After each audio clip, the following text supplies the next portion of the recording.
Welcome back to Blender for Blogs. I'm Justin, as always, and this is the Blender for Blogs series where we are using Blender to edit videos for our blogs. This is the second part to how to create the bulleted list effect in your video. Last time we talked about two different methods or workflows that we could use to create that effect. The first one being each line is an individual picture that we stack up on top of each other. And the second method is to group the lines in pictures incrementally. So you don't have to stack the pictures up, but they're a nice, neat line on one channel in your video sequence editor. So this time we're going to talk about two more workflows that we can use to achieve the same effect, plus then show you how to use Blender instead of Google Slides to do the same thing. So let's get started. We have bullet list number 3. This is using a mask. So I like this one a lot, and I didn't actually know how to do this before, but I think I will use this one going forward. This one is my favorite so far.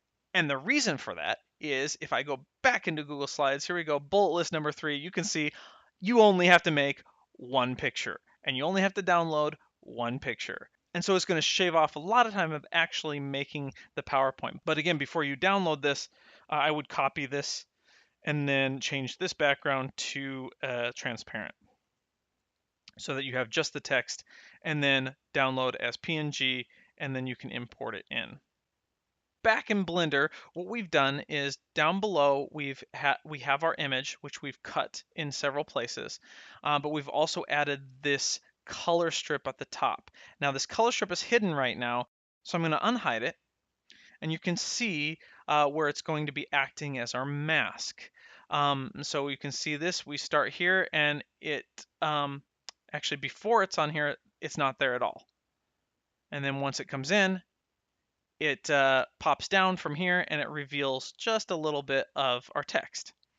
And then it pops down a little bit more, and then it reveals a little bit more of the text, and it keeps popping down, and the further the mask goes, the more is revealed from our text. And finally, just our full image with all to bear right there. So let me show you my workflow for this. So I'm going to get rid of all of those, go back to our previous marker, add in an image, and of course I don't need a folder for this one because it's just one, so I have bullet list 3, double click, change this to overdrop, and just extend this out just like this.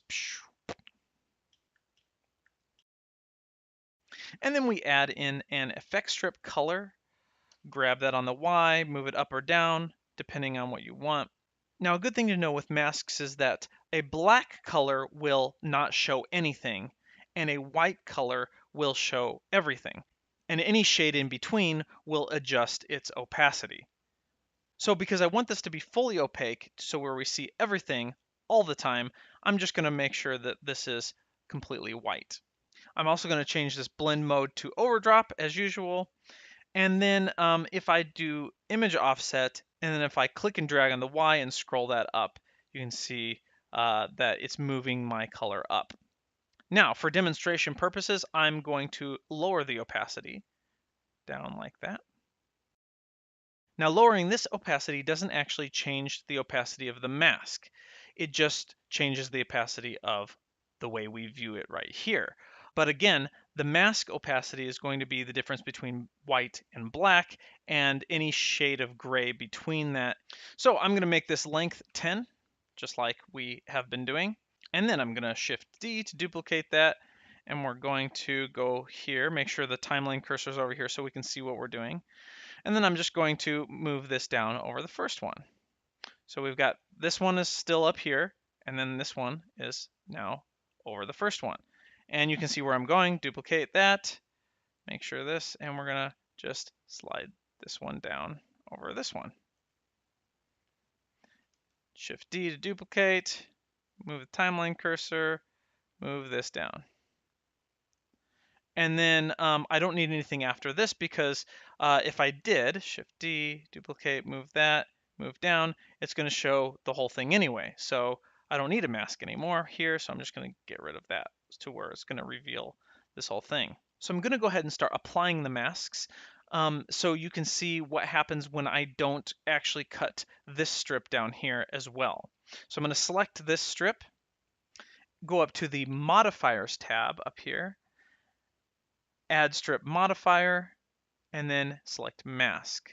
Now there's two things, it's going to be called mask by default. There's two things you can select is strip and mask. We don't want mask. This is an external mask that we would make in our image editor, but we want actually a strip to be our mask. So one thing that I didn't do is I didn't actually rename these. So I'm going to go ahead and rename these now to mask. So let's do that here, mask 1. Let's just do that, mask 1, enter.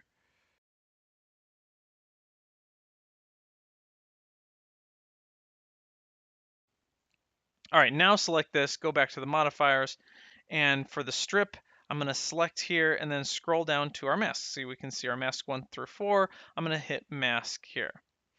And if we do this, we can see, boom, my list of awesome, because it reveals it there. And it doesn't show the whole thing. If I turn the mask off by hitting this eye icon, you can see now it shows the whole thing. But using the mask, it only shows where the white area is. Now, when I first did this, my original thought was, well, then I'll just keep adding masks. And once this ends, the next one begins, and it shouldn't be a problem. So let's just show you what happens when I add mask 2. So I can add another mask, which adds it beneath here, and it renames it to mask. We have mask, and then we have mask 001. I'm just going to just make this mask 1, and then this will be mask 2 so that we can keep our naming consistent and select mask 2. There we go. I'm going to refresh the sequencer and let's see what happens. Or creating bulleted lists of all your important. You can see, oh, nothing is happening. Even though the mask is changing, it's not doing anything because it's only using this first mask. So that means we have to actually cut this to make individual images out of this bullet list. So page up, just going to cut it there, page up, cut, page up, K for cut, by the way, page up, and then page up, and one more cut here. There we go. So now we can change each of these to the different masks. And I forgot to delete these, so we're gonna have to do that on all of them. So just delete that one. This is mask 1. This is under mask 2. So delete that one and then choose mask 2 for this one. Delete this one, choose mask 3. And this one will be under our mask 4. Just like that. So mask 4, mask 3, mask 2, mask 1. Yeah, should be good. Refresh. And now we have or creating bulleted lists of all your important. Oh, and this one, we don't want any masks. There. Okay, let's try that now. Or creating bulleted lists of all your important things. There we go. Now we have boom, boom, boom, boom, and then boom. There's one final thing, which you might have already guessed, is now it looks kind of terrible where you can see this white shade coming down. And all you have to do is box select these and then hit H to hide. And that does not affect the actual mask because the mask is being applied to these down here, has nothing to do with these up here as far as in the viewport. So these are just acting as a mask, which is what we're doing. Bulleted lists of all your important things. Perfect, just like that. And this is now my preferred way to do it because it's really easy just to add those masks as you go, and you only have to create one image to import. Okay, I'll show you how you can do the mask with some animation instead of the cuts here. So let's go to the animation. I'm not going to go over this a whole lot, but I do want to show you that you can also achieve this by animation. So here are my keyframes, and what I would do is add the bullet list. Again, it's just a single image. So it's the same as the other mask one. And then you would add your color mask here. But instead of making multiple masks, you just have one and you animate the movement. on the Y here. So each keyframe here, down here, you can see keyframe 1, keyframe 2, it's moving from 1 to the next, to 3, to 4, to 5. There we go. Now, if you do it this way, you have to remember that the motion of the animation is smooth by default. So normally it slides from this one to this one, and then this one to this one. It doesn't just jump like this. You see, from this frame to this frame, it's just jumping. And the way I achieved that is by selecting all of them, making sure that all of them are yellow. So just box select all of those that I want, and then select key, go to interpolation mode and constant. And this is where it will be constantly one thing until it reaches the next keyframe, and then it will jump up completely. Now, it's by default, I think Bezier curve. You can also do linear, but a Bezier curve. So this is, if I select that, this is what it would then look like. It would just slide down like that. That may be an effect you actually want to achieve. So that's how you would do that. But if you just want the sudden constant bullet points, then come down here, key, interpolation mode, or you could just hit the letter T. There's the shortcut for that, and then constant. And then we have boom, boom, boom, boom. Now this is a little bit more time consuming. Adding keyframes and pressing I and moving down here in the dope sheet. That's why I prefer this method better, just because it's so quick. You can just add those cuts, boom, boom, boom, move this. You don't have to worry about any animation or framing or whatever. And I can see it visually in the sequencer. With the animation, you actually can't see where each of these are coming in. And I can actually adjust these if I want them longer or shorter really easily. Okay, so those are the 4 ways that you can achieve this bullet list effect. I'm now going to show you just briefly how you can achieve something similar in Blender. So I'm going to go to Blender, and then we're going to go to our just default again here. And remember this, the last time we talked about adding the 3D text. So if you don't know how to do that, go ahead and watch the previous video. But I've done that here with, again, my list of awesome, and each of these are basically a duplicate. I just made this one, and then I duplicated it down and resized it, and I renamed it. Now, for the bullet, because Blender doesn't have an option for bullet that I'm aware of, I actually just created a circle. In order to do that, all you have to do is Shift A, add in a mesh, and then circle. Boom, and there you go. There's your circle, but it's not filled in. There's no center. So go down here before you do anything else, before you click away from it, right after you add it, where it says fill type down here, go to Ingon. You can also do triangle fan. It doesn't matter. Just one of those. Now, if you're still on material mode, you'll see it's all black because we haven't added a material yet. If you're in solid mode, this is what you're going to see. So don't forget to actually go over here to the material tab, make sure this is selected, to the material tab, add in a new material, and I want it white like the other ones, which is using material 4, which again I went over last time. So I'm going to do material 004 for that, and we're in solid mode, so you can't see it here, but going back to material mode, you can see now it's that white color. What I actually might do, I'm going to go ahead and delete this. What I actually might do instead, before I click away from that, I'm going to make sure we have Ingon here, but I'm just going to pull the vertices down. I don't need that many. Maybe 10. We'll just do 10, which will be, or even 8. 8 will be enough because it's, when you scale it down, you can't really tell at all. So again, new material, and then R4. There we go. So there we go.